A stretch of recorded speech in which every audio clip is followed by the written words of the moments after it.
Hello, friends. Hey, it's so great to be back with you today.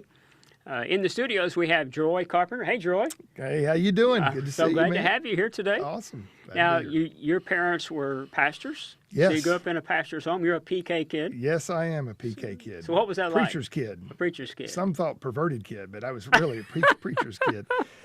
You know, I had a great life as a PK. You know, as growing up as a PK, you'd hear people, you know, that would be, hey, I know it's a tough life for you, but, you know, God can help you. I went, tough life? What do you mean tough life? This is the best life, you know? Mom and Dad really, really always ministered to the family first. They modeled that as a pastor. And I think God blessed them because of that, because they ministered to the family unit, the first ministry that they have. And Dad would always take us to camp. He'd always take us to vacations. We never lacked for anything. You know, Okay, camp. Did you, not that camp out in Abilene, was it? In the Buffalo Gap? Yeah. No, it was Mountain View, you know, was where we would go. Actually, Okay. I first started going to Bedford. Bedford, it was the last year that okay, Bedford yeah, camp was in existence. Yeah, and yeah, then yeah. when they were building the camp in Jacksonville, Mountain View, it took about 2 or 3 years to build. We went to Camp Arrowhead. They may have wanted to take a little more time to build that camp looking back. I think they didn't ever complete it. That was, you'd run kids up and down a hill and tell them they're having fun. You know? That's One true. of those. Pastor George preached out there one time. He called it, where hell's a local phone call. Yeah. Mountain View Camp. We're going to talk a lot about, but I don't want to forget this. I used to say happiness is Mountain View in my rearview mirror. It really was. You know, the secret to people, me in camp work was, I tell people that we did not have anything to do. We had $100 rec budget. Yeah. And so we would just get out there, and I'd watch a lot of Nickelodeon, Wild and Crazy Games for Kids, What Would You Do games and stuff. And we started doing those crazy games, and then people started coming because it was out of the box about what camp always was. And I always said that our greatest deficit became our greatest asset, because God blessed us because we used what we had. Yeah, We yeah. didn't let that just sit there and just, okay, all we're going to do is just play a little softball and volleyball. We started doing a lot of creative things, you know. And then whenever we were there at Jacksonville, our west side of this district was so far, sometimes it'd take about 9 or 10 hours to come out to Jacksonville. That's whenever we started using Buffalo Gap. And we used that. That was a 4-square camp. I think they used that for about 6 or 7 years. And whenever I was doing all the programming recreation for the district, we would go out there a few times. And, you know, it was termites holding hands out there at that campground. But, you know, we saw God move in ways that formed my life into what I'm doing now, you know, both Jacksonville and Buffalo Gap. When that's when I met you. You were doing the rec stuff. Yes. For the district. And I thought you was crazy. It's a $2 bill, you know. So, You kind of got to be to do that You stuff. do, you know. And so, and you are right. It was, I was amazed that they took this. You know, I mean, it was in a beautiful part of the state of Texas. Isn't that amazing? Except they cut every tree down on that lot. The joke about it was that they built the camp in the most wooded area in the state, and they made a desert. It's true. Right out It's true. There wasn't one tree None. that. Now it's surrounded, thick Right. forest. Yep. But not one tree. They cut there. every tree down when they built the facilities there, and then they had that pool, and I hate to call it pool out back, because it had 2 colors. It was pea green, right, or forest green. When it was forest green, you couldn't use it. It was the only pool that had shag carpet. It's true. That algae would grow up about 3 or 4 inches. Well, I the can't first year we believe they went, let I us said, in we there. started having all these kids that had swimmers here. Oh, So I'm going, why are all these? Well, it was earache. I'm going, why are these kids that was getting probably earache? the least of what they got. Oh, out of it's that pool. true. It's true. It's true. And then the air conditioner had 2 positions, on or off, and you weren't sure which one it was. You know, It was either sweat to death or freeze to it death. was. And then the beds. You know, you didn't jump up in that top bed, because if you did, you were in the bottom. And if you ever turned at night, It's true. It's true. that squeaky sound. And the restrooms and the showers were level, so when they would take the showers, Oh yeah, I remember all that water. Yeah, it going flooded out right in out. that area. And then back when Larry was the director, he wanted all the services out there in that tabernacle. Mosquitoes. Oh man, It was Those Bugville. mosquitoes are so They big. called it Bugville, USA. They would hit you and go away singing where there's power in the blood, right? Yeah, yeah. Our first year at Lakeview, the bus I was driving broke down, which was nothing unusual about that, but I was broke down for about 5 hours. We had broke one of the brake lines, and that was a whole education process on, first off, on buses, all lines are custom made, which I did not know that. So you're not going to a dealership and buying it. And no one wants to make the lines because they don't want the liability issues, right? Interesting. You know that. So 5 hours, I had like 40 or 50 kids on my bus. Man, it was about 105, first year to camp. Man, I was fried. I mean, just fried. We got in, 6:30, 7:30 on Friday night. I was done, man. So remember Richard Condola? He was our evangelist. Yes. And I said, I don't care what we do, just put these kids to bed. And I said, I promise we'll do better tomorrow. I said, I'm just done, man. And he goes, Pastor Clay, he says, I know you don't like using the tabernacle. What if we set up chairs in the kitchen? And I went, okay, that's not supposed to do that, but I like that idea. That's better. He says, just let me sing one song and let's just see what God's going to do. I said, I'm going to go take a shower. Mm-hmm. If you want to set those chairs up, knock your lights out, brother. You want to sing a song? I said, you go right ahead, okay? So if you remember, the evangelist quarters were up the stairs yes. above the kitchen area, right? Yep. So I was up there showering, and all of a sudden I heard what sounded like to me angels singing. And it was Richard singing with those kids. And when that happened, that's kind of what I was thinking too. The dogs are out. Go ahead. Yeah. I realized then I had made a mistake, and it set the pace for us even doing camp today. God powerfully moved at that camp, in spite of me, in spite of my attitude that day, Yep. And like yourself, I mean, when we first started going to Lakeview, I talked to Brother D, who was the superintendent then. I said, Brother D, these kids have got so many problems, man. And most of these kids have been abused somehow, some way. I said, and the first step to that is getting along with God. And I said, Sidewalk really doesn't, it's not a venue for it.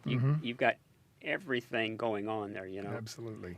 And I said, I believe if we could just get these kids along with the Lord, God would do something in their life. And so that's even our philosophy even today, and obviously that's been a few years back. And even as bad as the facilities was at Jacksonville, and they were bad.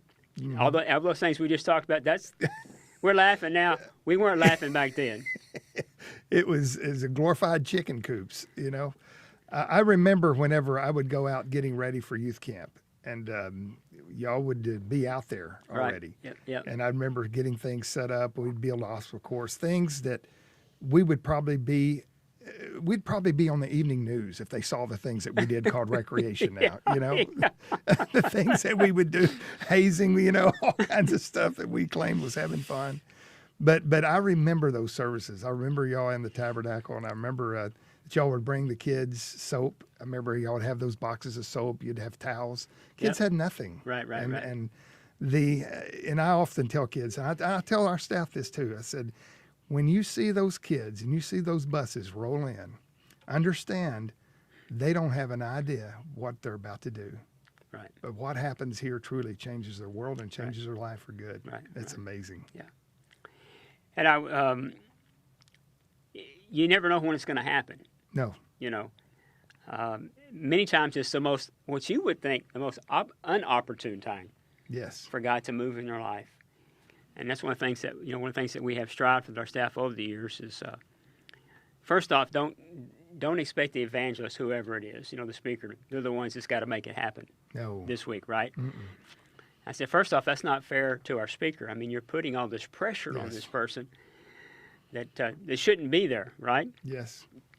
And it's, because you don't know when that child is going to be ready to receive what God has for their life, whether it could be standing in line waiting to get food, or it could be standing in line waiting to play one of the crazy games, And that's what I tell our staff. I tell our staff, I said, what you do is just as important as that evangelist role. Oh, absolutely. Because everything that we do points to the altar that alters students' lives. Right. Our job at Lakeview and the camps that we do is to be one less distraction. So that way when groups like yourself come in, that just that smile, just that friendly wave, Right. just that, well, God, just at that moment, Right. there'll be a connection. It does. It's no different than visiting a church. Absolutely. You know, when you get to a church, you've got all these kind of questions in your mind. Are they going to accept me? Do they care about me? Do they even have a clue about? Well, the answer to those questions is no. They don't know you. They don't know what you're going through. But it's amazing what just a smile. Yes. Glad you're here today. You know, and I'm speaking for our kids. You know, they don't feel welcome most places. You know, there's not somebody that's encouraging them or telling them to, you know, to do their best. You know, so you spent your whole life. You know, you were at Calvary, I guess, when Yes. When I met you. You and your brother David, yes. was on staff there, and David was really kind to us over the years. You know, he brought the choir out, and Yes, I remember those times. It was always fun going out there. I was talking to your granddaughter a while ago about those times that you would have me out, and we would like simulate camp night. You know, we'd go kinds of crazy games, different places. That was always fun. well, you spent your whole life in investing in youth. I mean, long before you came to Lakeview Camp, and I probably Yes. should have talked about that on the front end, that you and your wife are the directors of Lakeview Camp. I think she said you guys have been there for 10 years. Is that Yes, correct? 10 years. Well, Absolutely. Some of it seems longer than that, but Oh, some yes. of it you're kind of going, it's been 10 years already? I know. Right. You wake up and you go, where has the time Yeah. gone? Well, like you guys are still doing the summer camp down at Padre, right? Yes, it's a Camp Padre. This Yeah. is our 32nd year. Oh, my. We did that. I can't get it right, so I have to keep doing it over again. You know, and that came from the years whenever I was at Calvary. We would always participate in district camp, but they always did some type of retreat. And we developed more of a camp out of it. But camps have always been my wheelhouse, you know. So we developed that, and other churches came and got involved. And whenever I did that all through anything I did, whether I was in the education, public education, the summers working camps, and when I was evangelist and speaking camps across the nation, I always take that 1 week that we would do Camp Padre. And the reason why I keep doing that, obviously it's a calling. I even talked to, whenever Rick DeBose had me do Lakeview Camp, I said, what about Camp Padre? He said, keep doing that. And I said, well, the reason why, it puts me in the shoes of every camp person that comes in there that does a camp, that rents our facilities. It puts me in their role, and it helps me understand where they're coming from. And I never want to forget that. So that is, you know, that's something that we have a few churches that come. We'll probably have 200 to 300. And but it's amazing that people say, well, how can you find a spiritual place on a beach? I say, how can you not? I mean, you've got the nature, the most beautiful places in the world that God created. And, you know, and it's the programming, the same program we've always done for camps, just mixing those two dynamics together with the water park. And I say that the next beatitude is, blessed are they that camp Padre. But it's no special than any other camp that we do, whether it's Lakeview Camp or the camps that we did in Mountain View or the camps that I consult with across the nation or I spoke across the nation. God always shows up and lives are changed at camp. I've often said if you can get kids to play together, if you can get them to laugh together, they're going to worship together. And truly, camp is life. It's life bottled up in 4 or 5 days. That every kid that comes to camp will experience something that they're going to go through life. They're going to have to learn to get along with people. They're going to have to learn how to overcome adversity. They're going to have to learn to pick up after themselves. They got to grow up a little bit, you know. And all that combination is God developing that person holistically that will change their life, you know. You've given your life to reaching kids and youth of America. Why? You know, I remember my dad. He modeled that whenever I was a kid. He took me 7 years old. I was too young to go to Bedford Camp. And he took me and he taught me the value of camp. I saw him lead camps. I saw him coordinating camps. And I just had a burden for young people at that time. You know, in school, I was always involved. You Every teacher would say, I've never known anybody that loves school as much as you do, because I just wasn't involved in one aspect of school. Obviously, you can tell by my grades I wasn't. People thought I majored in oceanography because my grades below sea level. I tell people. But I was involved in athletics and played the sports and became a sports medicine athletic trainer. So I got to learn people. And when I went to college, I would work with Fellowship Christian Athletes. When I graduated college and went to my first professional career as an athletic trainer there at Greenville High School, became the Fellowship Christian Athletes director, and I would go to their summer camps as an athletic trainer, but I would introduce games that we were doing at camp, like at Mountain View and at Lakeview, and help them with those areas, and I would take their concepts back. And I always thought that God took me to a secular school. Back then, sports medicine degrees weren't as prevalent as they are in some Christian schools now. So I went to East Texas State University, now Texas A&M Commerce, and I learned the art of sports medicine, athletic training. And when I went into the public school, I knew that God had me there for that reason. It was like I was the school's youth pastor. It was like I was throwing the devil a curveball, that I was able to minister to.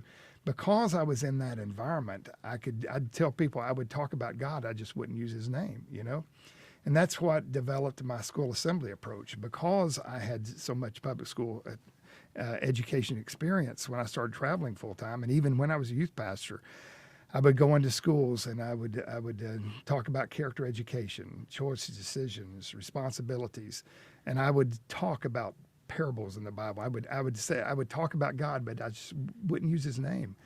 And I remember, because we couldn't in public school, and you would be in those schools, and still today when I do those, and I developed a thing called the Game Day Challenge, where we do camp games on the school campus with all the schools out there using SAGU athletes, and we'll go in for 2 or 3 hours, and it's an interactive school assembly. And as you're sitting there talking to them about life, there is an anointing that's in that place. And it's kind of cool because you're in a position, in a situation where you've got to refrain from really saying some things that you couldn't say, that you would say normally in a church or an atmosphere like that or a Christian camp. But what is cool, you see kids, you see the anointing, you feel it, and lives are changed in those atmospheres. Whatever position God has me, the gospel is going to be presented one way or another. Has there been some youth in your life that they've gone on to do other things because of your influence? Absolutely. Whenever I was there at Calvary, if you would have told me in 10 years I wasn't running 1,000 people and kids in our youth group, I'd say you're crazy. I never ran technically 1,000. We'd have several hundred in different shifts, because Calvary's such a big church and people coming from all over the Metroplex. We had several different types of meetings throughout the week and activities. But I had 32 young people that were called into full-time ministry during that time. All the times working those camps.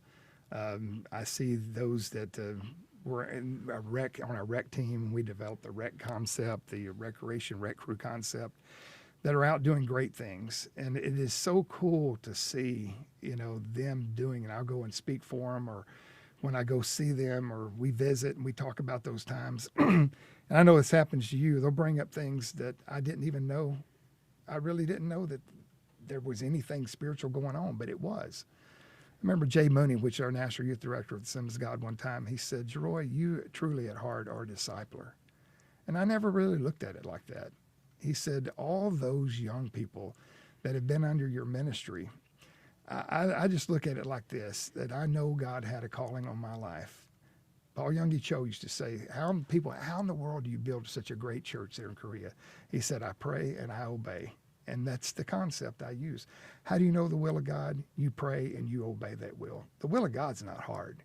It's just being in his presence and doing where he leads and following that.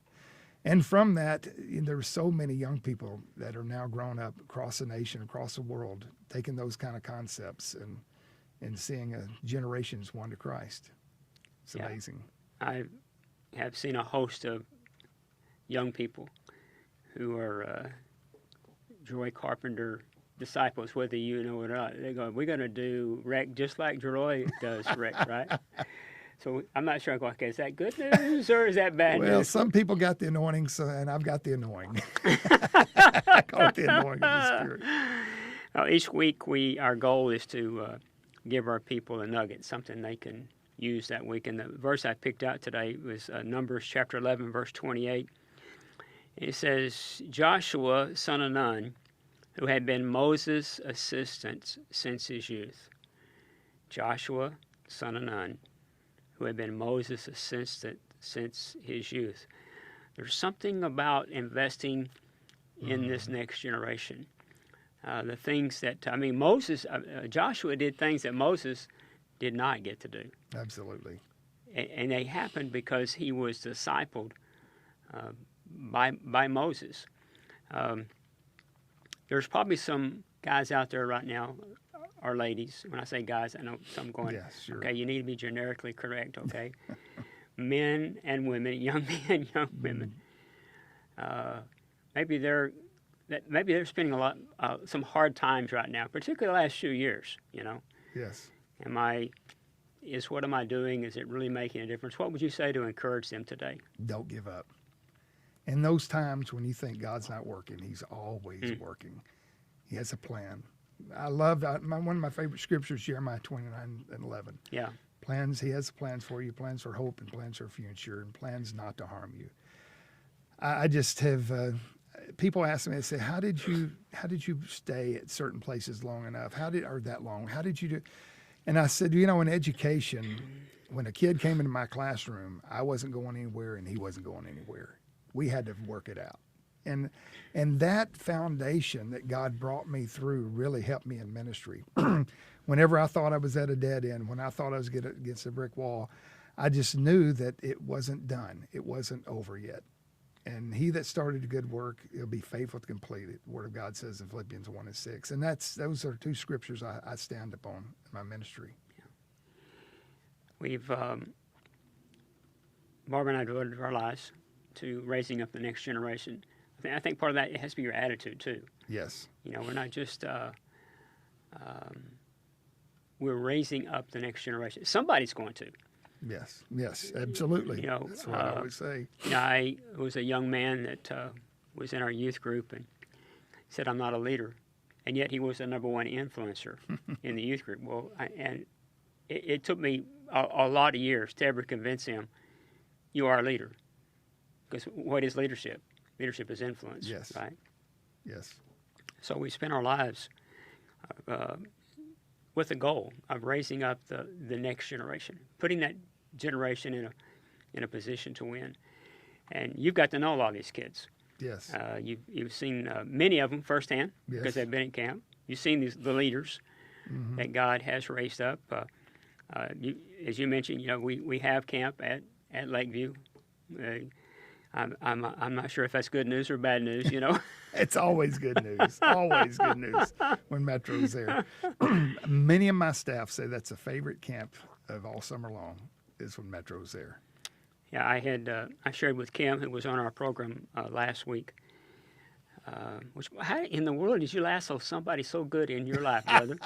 Was that your Was that your mom praying for you? She must have prayed hard, man. I'm married beyond my means, didn't I? She is amazing. Well, you and I have this in common. We both married up, brother. Yeah, we did. There's no question about that, right? Absolutely. But you've seen the impact. You've not only at camp, but you've spoken to our youth groups in the past. Yes. And the dream that God's given to us Yes. of building these new facilities. And of course, our goal, the big goal is not building new facilities, but to do it debt-free. And you Yes. also understand what it means to have to make those easy monthly payments. Oh, yeah. That, real easy. Easy come, easy go, right? Yeah, well, I tell people all the time, if you have one of those easy monthly payments, I'd like to see one of those because I've never seen one of those. I've never experienced that before, right? Yes, God always keeps me close to him because I have to depend on him. Yeah. Definitely. Yeah, me too. But there's people out there that are watching today and they're watching for the first time. What would you say to them? Why should they partner with us and help us build this incredible dream?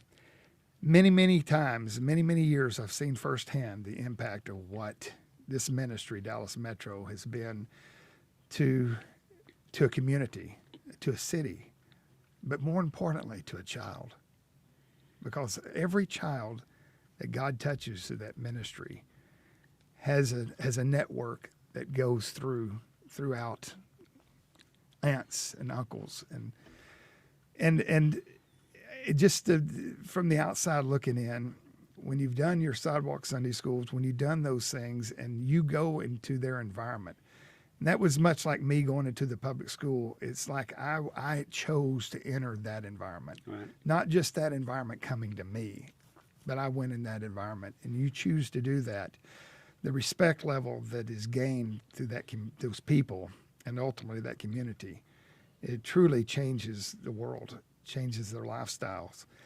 And an investment in Metro ministry is probably one of the richest investments anybody could ever pour their heart, their means, their prayers, their finances into, because of the networking that community has. You see the culture. Those people aren't out just doing their own thing. They're out having community. They're out on their front porch. They're out on the playgrounds. That culture knows how to take care of each other, take care of their own. And whenever you give them the gospel, and you give them, like Jesus said, you give them, the least of these, what you do. I gave water, I gave drink, I gave food. But what you do to the least of these makes an impact to the nation and to the world.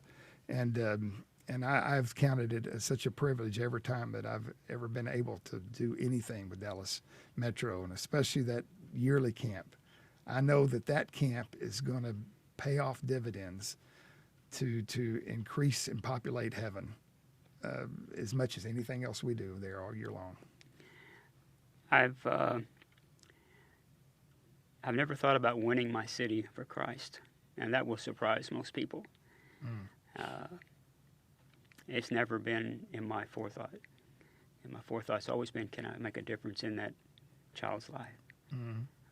Because when you make a difference in that child, then you'll make a difference in the family. Yes, you make a difference in the family, you make a difference in the neighborhood.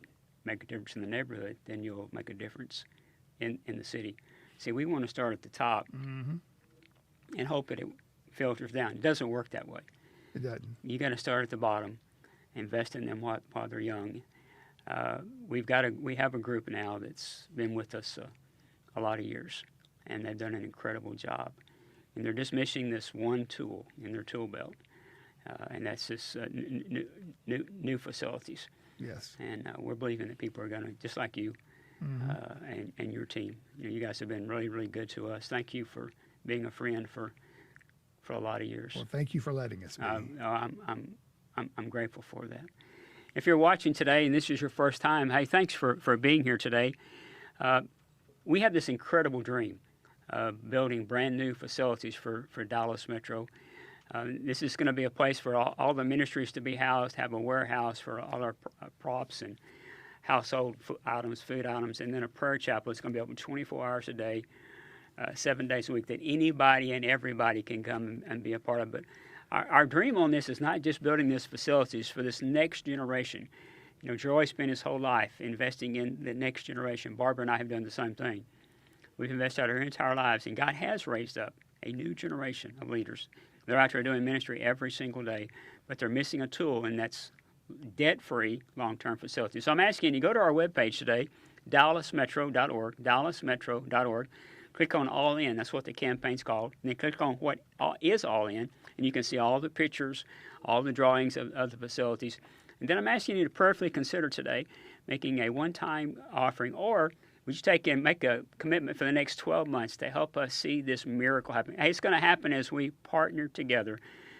Thanks for watching today. I'll see you next week. God bless you. And we're clear?